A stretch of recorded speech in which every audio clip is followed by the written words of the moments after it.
You can't write the history book on fishing without Islamorada. Tucked between the Gulf of Mexico, Florida Bay, and the Atlantic, the sport fishing capital of the world is in the birthplace of saltwater fly fishing. One of the best things about fishing Islamorada? You don't have to go far. Sure, the offshore waters are generous, offering up opportunities for dolphin, sailfish, grouper, and snapper. But the backcountry shallows are home to one of the sport's most iconic challenges, the flat slam.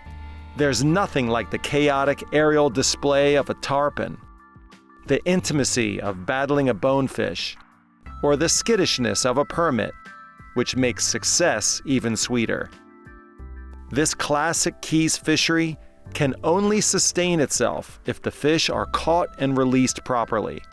One academic has made it his mission to educate anglers far beyond the classroom. My name is Dr. Andy Danylchuk. I'm a professor of fish conservation at the University of Massachusetts, Amherst.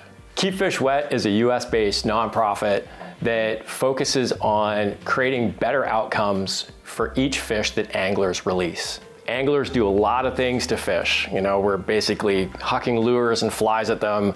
We are stressing them out to our enjoyment, which is one thing, but there are ways that we can reduce the stress on those fish, still enjoy them, and ensure that they're going to swim away to be caught another day. Keep Fish Wet takes it one step further and provides a series of sort of principles and tips that are based on science.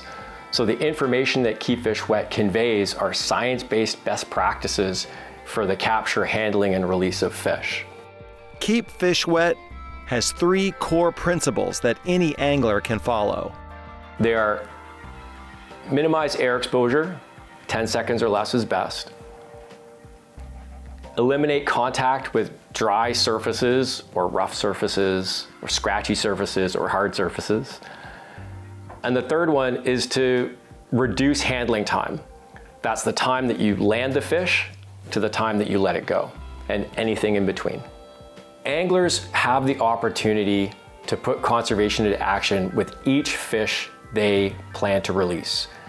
And they can do so by simply applying the principles and tips that Keep Fish Wet conveys. There's enough science that shows that minimizing air exposure, eliminating contact with dry surfaces, and reducing handling time all will increase the likelihood that your fish will swim away healthy and strong. Danylchuk has studied fish and ecosystems around the world. His relationship with the Florida Keys goes back 40 years. I first fished in the Florida Keys over 40 years ago. I was a little kid and we were fishing for grunts and snapper, and it was just a blast. What truly makes the Florida Keys special is the mosaic of habitat types that are out there. From mangrove creeks to seagrass beds and to deep channels, and offshore you've got coral reefs and then deeper water. And all that mosaic of habitats provides nice little homes and niches for a wide range of fish that people like me like to target. If every angler followed Danylchuk's advice with every fish caught and released, imagine the positive ripple effect it would have.